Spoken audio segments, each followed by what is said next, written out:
Hello everyone, today I want to talk about how to find the exact value of cosine of 13 pi over 12.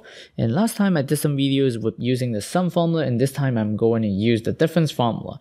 And also the angle is in radians, so that is different from the example from last time. So we are going to show something that's new here. Okay, so first, as you can see that this is cosine, and then we are having 13 pi over 12, and then we want to write it as the difference of the two angles. And then this one is a little bit more difficult because first it's in radian, and the other one is that you need to find two angles that when you subtract them, then you're going to get the 13 pi over 12. So now I'm going to show you the way of figuring out that. How do we do that? Well, first we look at those special angles that we can find the trig value of easily, right? So there's the 30-degree pi over 6, and then 60-degree pi over 3, and then the 45-degree pi over 4. And how do you deal with the ones with a denominator of 12? Well, first we can actually convert each of those into a denominator of 12, which means that we can multiply the top and the bottom by 2, which will give me the 2 pi over 12. And this one, multiply the top and the bottom by 4, so we are going to get 4 pi over 12. And for this one, we multiply the top and the bottom by 3, so we get 3 pi over 12. Okay, so we are actually having those three right here. Now the question is, how do we subtract two of those, right? And then we can get 13 pi over 12. Well, of course, that's impossible because we only have 2 and 4 and 3 in front of the pi in the numerator, right? But we can actually multiply one of them by something and then subtract the other one, and then we will probably get the 13 pi over 12. How do we do that? Well, first, think about this. If we multiply this one by 5, right? So what happens is that we are going to get, 15 pi over 12, and then if we minus the 2 pi over 12, then we can actually get the 13 pi over 12. So what we can do is that we can actually think of that as having the cosine of, okay, so if we have 15 pi over 12, so 15 pi over 12, and then minus the 2 pi over 12, and then we can actually get the 13 pi over 12. So we can write 13 pi over 12 as 15 pi over 12 minus 2 pi over 12. And then you may say, but that's not even the same thing as this thing, right? But if we multiply this angle by 5, it still has a reference angle of 45 degrees. So we can find its value easily by just using the right triangle. So this one will also work. And so what we can do right now is to first, we got to simplify the two angles, right? So we're going to get cosine of, well, reduce the top and the bottom by 3. So we're going to get 5 pi, okay?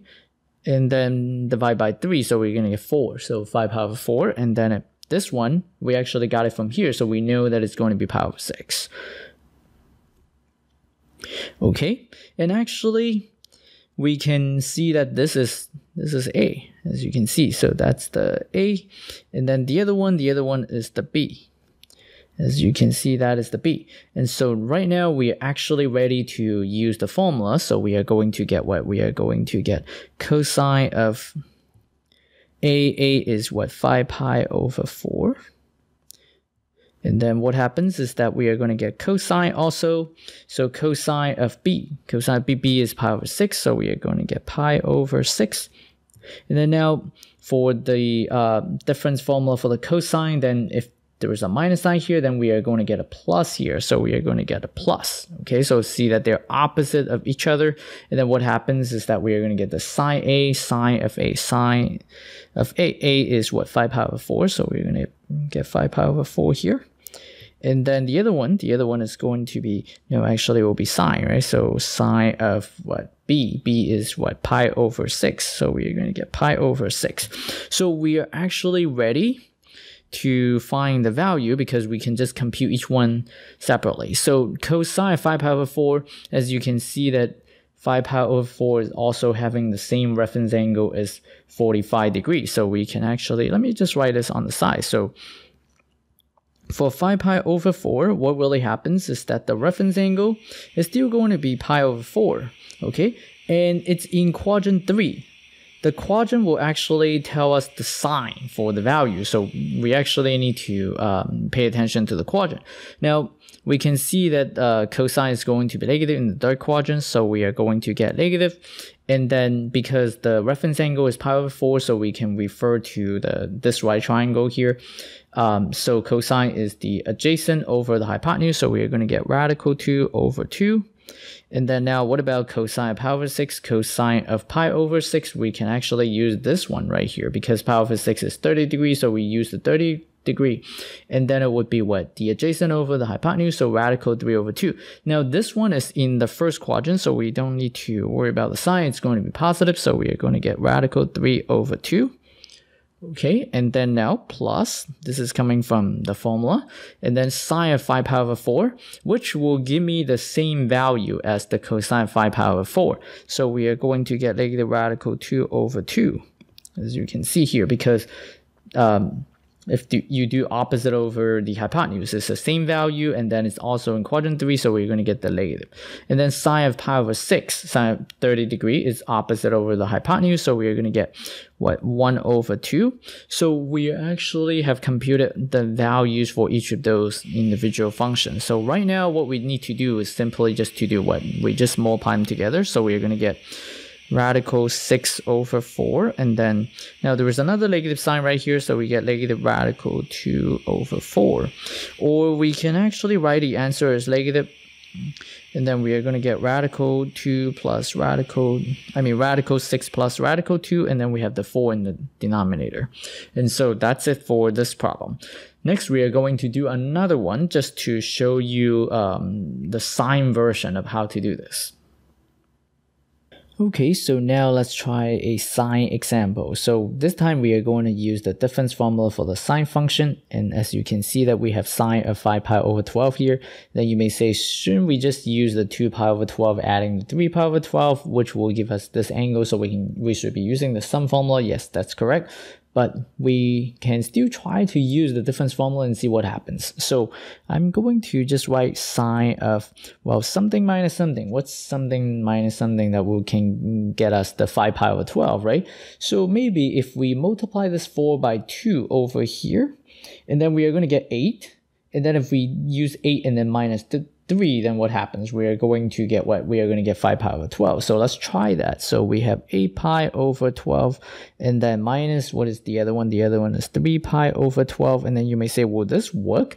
I mean, is this 8 pi over 12 is something that is also one of those special angles? Well, we can just take a look by simplifying first. So if we simplify, what happens is that we are going to reduce the top and the bottom by 4, right? You divide 8 by 4, you're going to get 2, and then divide by 4, we're going to get 3 for the denominator. So this is 2 pi over 3, which has the same reference angle as the 60 degree, right? So its reference angle is actually 60 degrees. So we can actually still use the right triangle. What about this one? This one, it's actually just coming from the 45 degree. And so of course we can actually use that right triangle. So we're actually ready.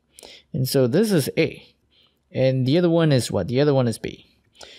And so now what happens is that we are going to apply the difference formula. So we are going to get sine of A. A is 2 pi over 3. And then the other one is going to be what? Cosine of B. Cosine of B is what? Pi over 4. So we get pi over 4. Now there is a minus sign because we're using the difference formula. So those two signs are the same. So we are going to continue. So we have cosine of A, which is 2 pi over 3. And then next one is sine of B. Sine of B is going to be what? It's going to be sine of pi over 4. So we are actually ready to compute each of those. And so what do we get here? Sine of 2 pi over 3. Now 2 pi over 3, let's take a look at this. 2 pi over 3, its reference angle is going to be what? Pi over 3, as you can see, right? Because this is 120 degrees, and so its reference angle is 60 degree, and it's in its terminal site. It's in quadrant 2. So what happens is that we need to pay attention to the sign when we compute the cosine of 2 pi over 3. For sine of 2 pi over 3, because sine is also positive in the second quadrant, so we are going to just get a positive value here, sine of 2 pi over 3, which is what?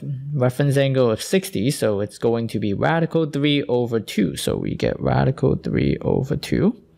And then the other one, cosine of pi over 4, so radical 2 over 2, so this one is straightforward one here, and then minus cosine of 2 pi over 3.